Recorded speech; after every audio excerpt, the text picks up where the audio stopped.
Isso aí, galera, tudo certo aí? Bacana, beleza? Vamos agora, enfim, ao nosso sexto e último bloco aí de videoaula com as correções da prova anulada da SEDEST, tá certo?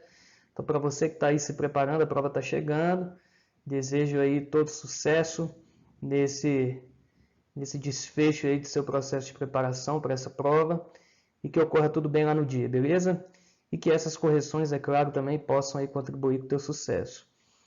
Eu quero começar a correção divulgando aqui esse evento com o professor Miguel Arroio, né, Miguel Gonzalez Arroio. Então, estamos aí tendo a honra de trazê-lo aqui para Brasília, no dia 25 de maio, às 18h30, lá na 509 Norte, no edifício Contag. Maiores informações, né, o Arroio ele vai falar sobre educação de jovens e adultos, assim como também o professor Renato Hilário, grande professor lá da Universidade de Brasília, inclusive foi meu professor. Então, o Renato ele vai falar sobre educação de jovens e adultos na perspectiva de Paulo Freire, e o professor Miguel Arroio também vai tratar aí sobre a temática EJA, lembrando que a modalidade EJA é uma das modalidades que mais vem sendo evidenciadas aí nas últimas provas. Inclusive, o professor Miguel Arroio foi citado na última prova para o professor contrato temporário em uma das questões aí, da parte específica. Então, tem aí o WhatsApp, né? Meu WhatsApp comercial, 992681651. Vou deixá-lo também aí na descrição do vídeo, tá certo? Para quem quiser maiores informações a respeito desse evento, que inclusive vai contar com emissão de certificado, beleza? Então vamos lá, olha só. Vamos para a primeira questão aí da prova da SEDEST, né? Não da prova em si, mas desse bloco aqui que a gente vai iniciar. Então, olha só, questão 1, educação à distância. A educação à distância enquanto uma importante modalidade de ensino.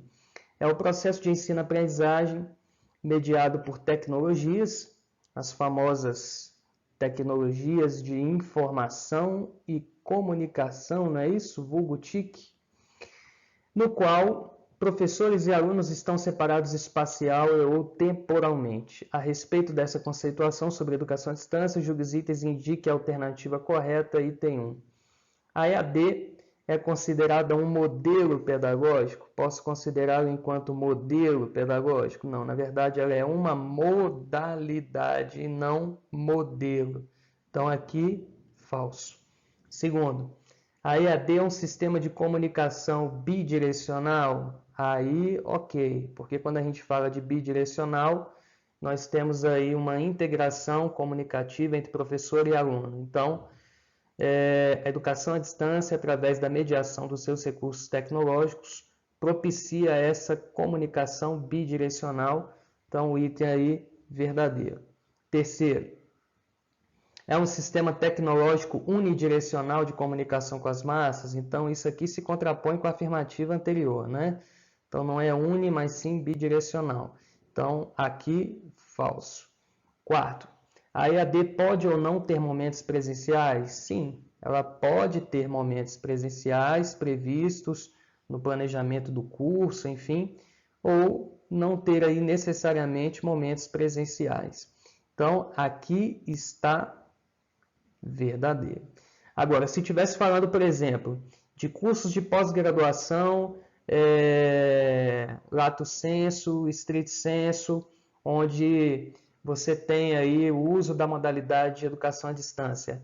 Aí sim, de acordo com decretos e resoluções normativas, nós temos algumas especificações de atividades presenciais obrigatórias, mas não é o caso aqui especificado no enunciado da questão 1. Então, podemos considerar a afirmativa de número 4 como sendo verdadeira.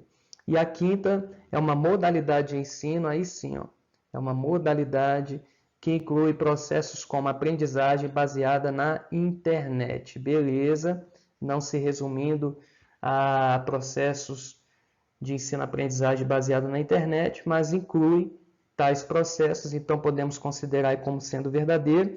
Então, 2, 4 e 5 são as corretas, 1 e 3 incorretas. Então, ficou aí a alternativa de letra D de danado, FVF, VV. Beleza? D de danado, D de doido, como quiserem. Vamos na próxima agora, questão 2. Em uma perspectiva crítica, então já destacando aqui, ó, crítica. Os modelos de educação são forjados historicamente na dinâmica dos movimentos que ocorrem no mundo do trabalho e das relações sociais, nos quais todos nos constituímos e nos educamos. O ato de compreender seus fundamentos significa rever a evolução das relações entre trabalho e educação nas etapas do desenvolvimento produtivo nacional. Em pesquisas divulgadas no final da década de 90 e início dos anos 2000, então nessa transição aí do século 20 para o 21, as propostas metodológicas educacionais centradas no trabalho são referenciadas principalmente nas perspectivas do Taylorismo e Fordismo e nas concepções críticas. Então, ao mesmo tempo que nós temos uma influência tradicional lá da escola clássica da administração, que surgiu bem no iniciozinho do século XX, né, a partir aí do Taylorismo.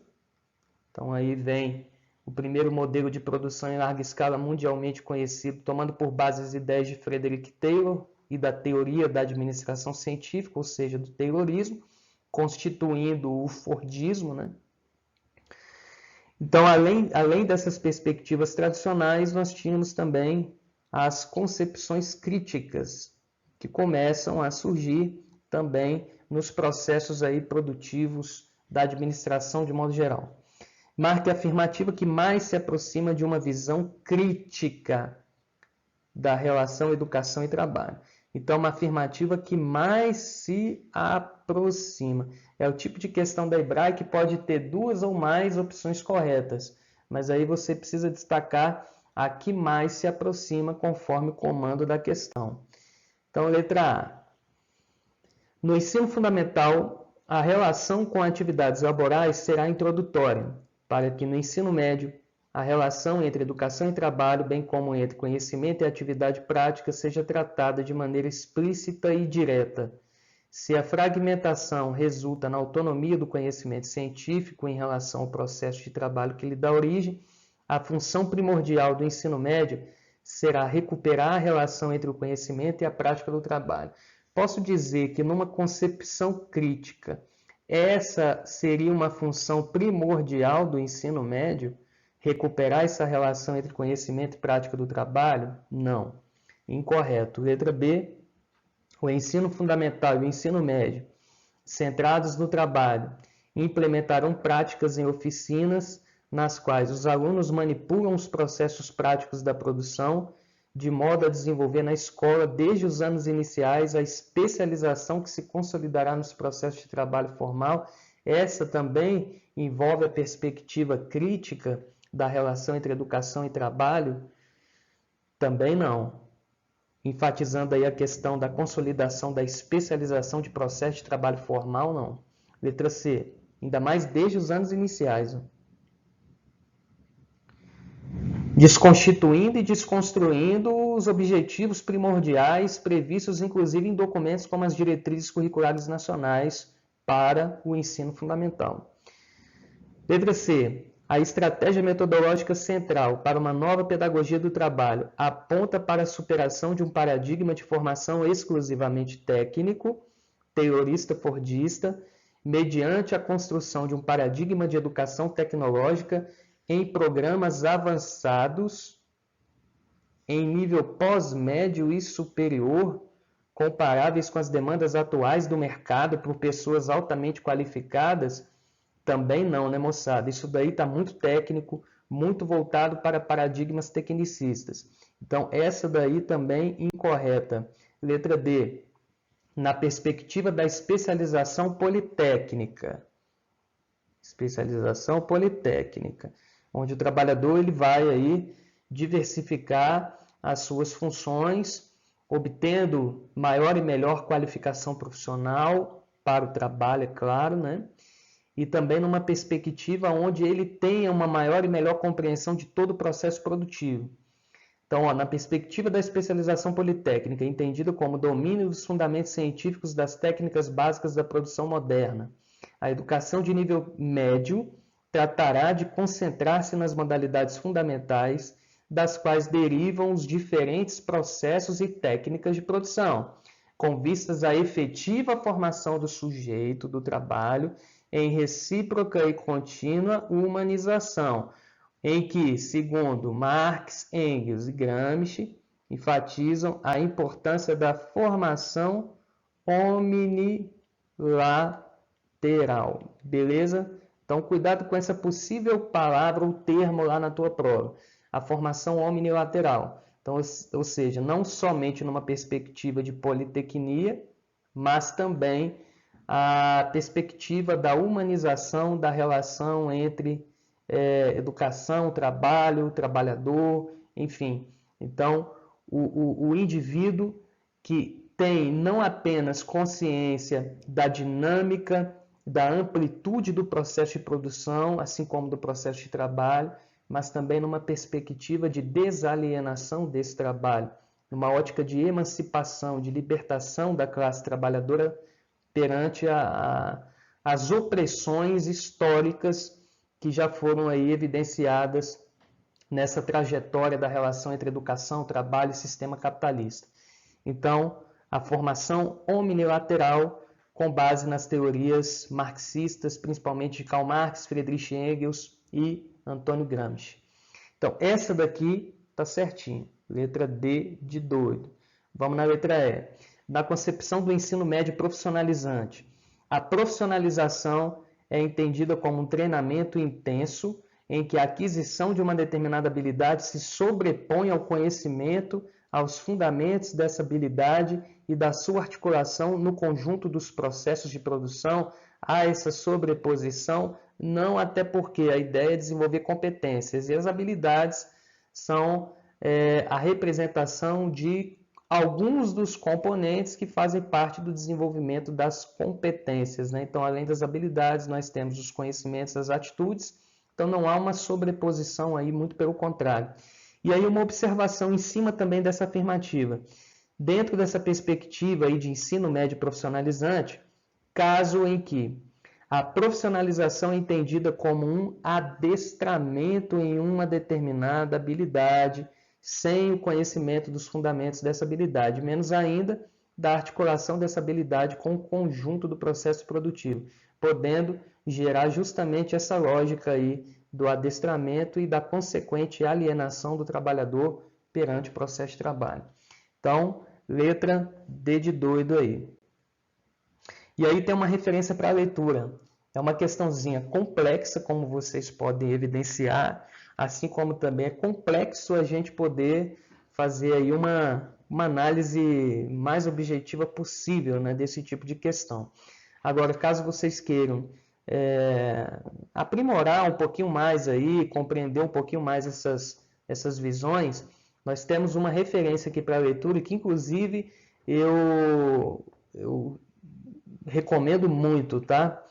Para vocês que vão fazer essa prova da SEDESH aí, esse texto do Saviani, Trabalho e Educação, Fundamentos Ontológicos e Históricos. Inclusive, ele vai especificar qual o significado, né, dos fundamentos ontológicos e quais as relações desses fundamentos ontológicos com os fundamentos históricos.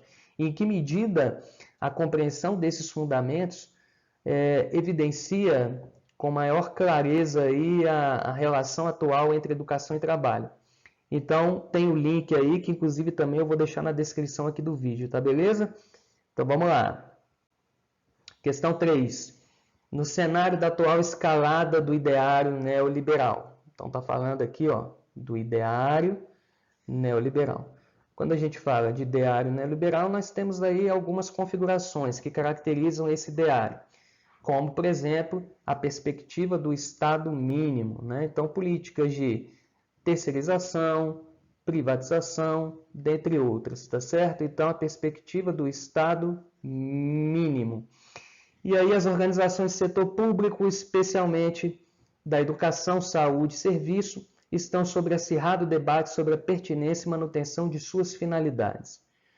Dialeticamente, movimentos sociais organizados e corporativos críticos a essa ótica neoliberal empreendem intervenções para superar a crise. As abordagens acionadas na análise da cultura organizacional podem ser importantes instrumentos de produção de subsídios nesse diálogo, pois revelam e mobilizam os fatores vitais da vida dessas organizações, avaliam e potencializam formas de produzir transformações, tomando-se por base os atributos ou categorias de análise das organizações, julgue os itens e escolha a alternativa correta.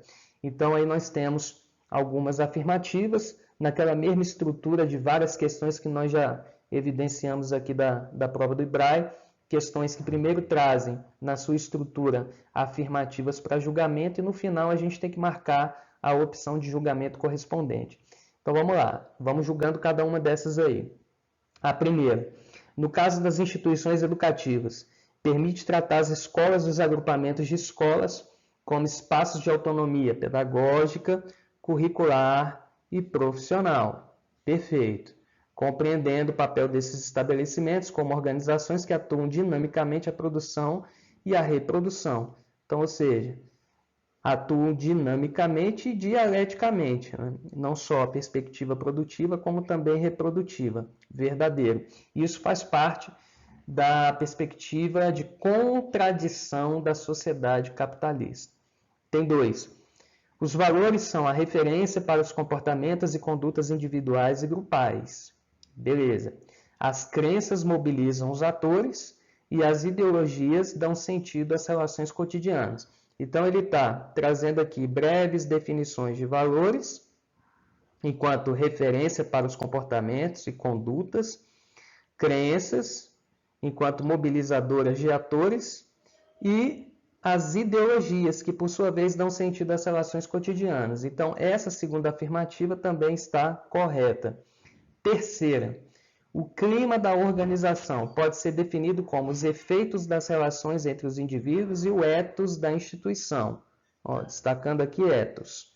Entende-se ethos como o conjunto de valores, atitudes e comportamentos que constituem sua identidade particular. Beleza, essa é uma das definições aqui de ethos, né, na literatura apontada por Medeiros, aí, conforme destacado no próprio item.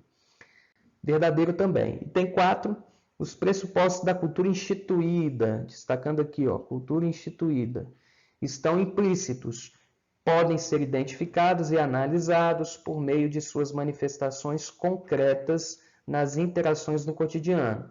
Linguagem, rituais, currículo, lemas, enfim, normas e outros, além de constituírem base para a estruturação de todas as ações.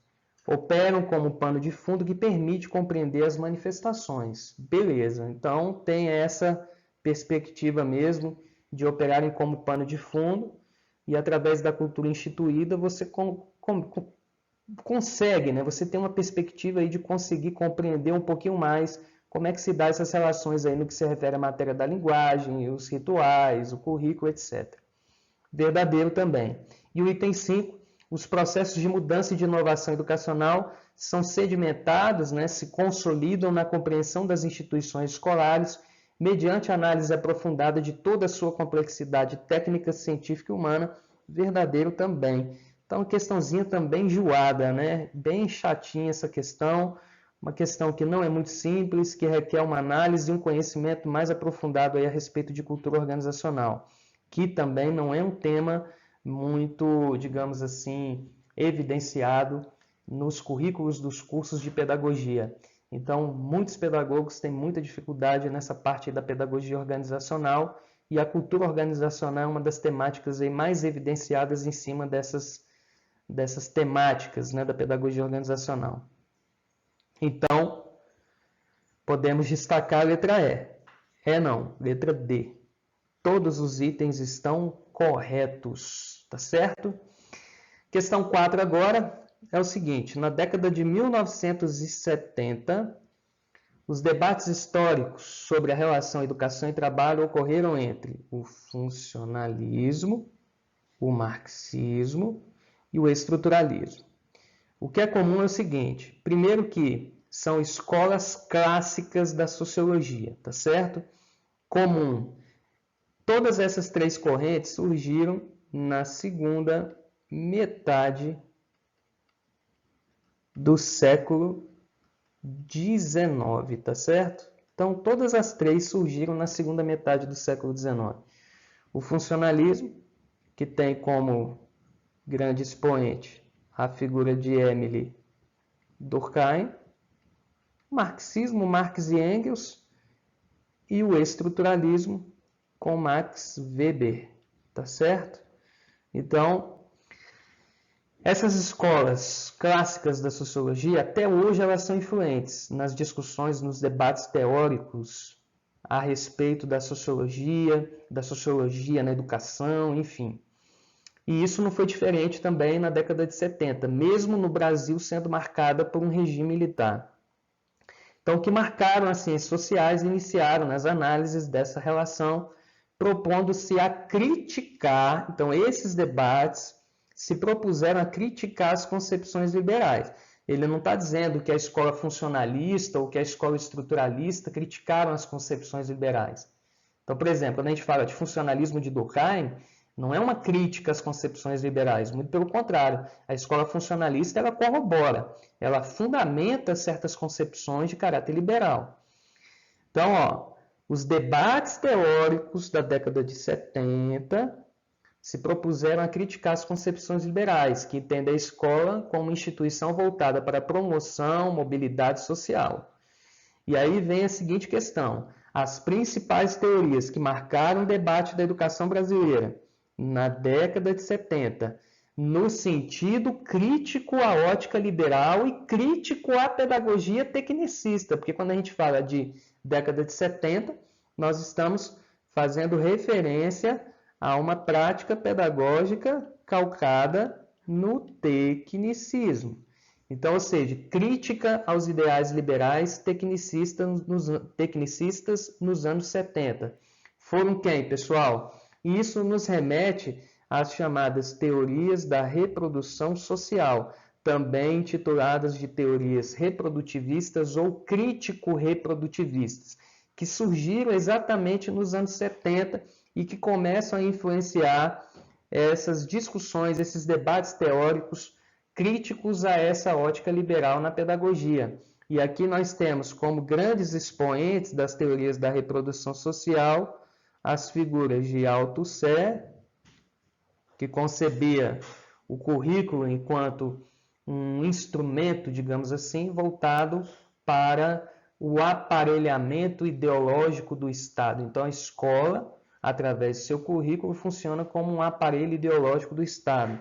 E Pierre Bourdieu, que falava sobre a questão da manutenção do status quo, tá certo? Então, a manutenção do status quo dominante, a partir não só da reprodução da estrutura de classes, como também a partir da reprodução de uma cultura burguesa dominante, o que Bourdieu e Passeron denominaram como sendo violência simbólica. Então, a questão 4 é a letra D de danado. É muito importante essa contextualização histórica, assim como também essa interpretação devida da questão, para que a gente não possa vir a achar que seja, por exemplo, terrorismo, fordismo. Né? Conversando com muitos alunos, muitos marcaram terrorismo e fordismo, por quê?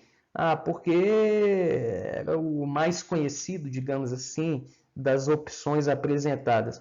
Até porque a gente conhece mais as teorias da reprodução social como sendo crítico-reprodutivistas, tá certo? Então é um outro termo aí que pode ser evidenciado na tua prova, fica muito atento, e isso vem caindo bastante mesmo, tá?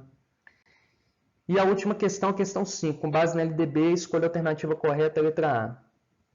Aos educandos que não tiveram acesso à escolaridade na idade certa, é assegurada a realização de exames supletivos para a conclusão do ensino médio e do ensino fundamental, respectivamente a partir dos 17 e dos 14 anos? Não, né, galera? 17 não e 14 não. Aqui, na verdade, são quantos anos? 15 e 18, não é isso? 15 e 18. Letra B. A educação escolar é composta por apenas 2 níveis? Sim, apenas 2 níveis. Esse apenas aqui pode gerar uma certa dúvida, né? Porque normalmente quando aparece a palavra apenas somente, o item está errado. Mas nesse caso aqui ele está ok, 2 níveis. Quais são os 2 níveis? Educação básica e educação superior. Então essa daqui está verdadeira. Por enquanto, letra B. Vamos ver as outras. A educação profissional não é considerada uma modalidade de educação? Errado. Ela é considerada uma modalidade de educação por ser concomitante ou subsequente ao ensino médio, não por ser concomitante ou subsequente apenas, tá certo?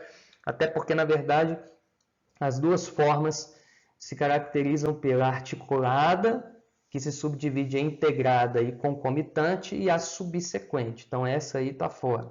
Letra D.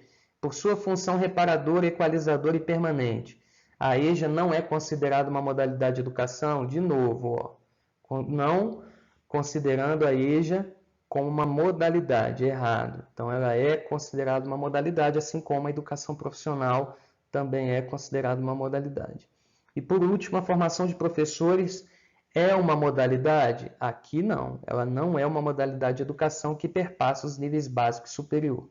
Então, ficou letra B de bola, tá certo? Questão 5 é essa daqui, ó. B de bacana, beleza? Então tá aí o gabarito no final. Finish!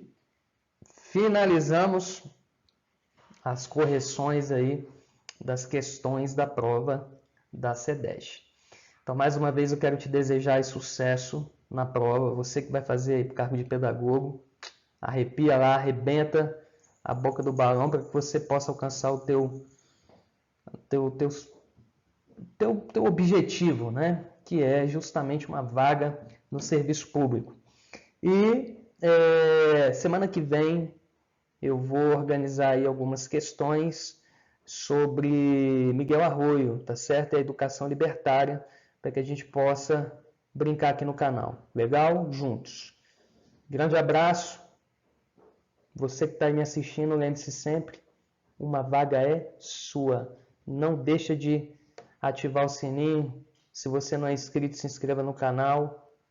Dá um like aí, bacana, para a gente poder cada vez mais fortalecer esse canal. Grande abraço. Até a próxima.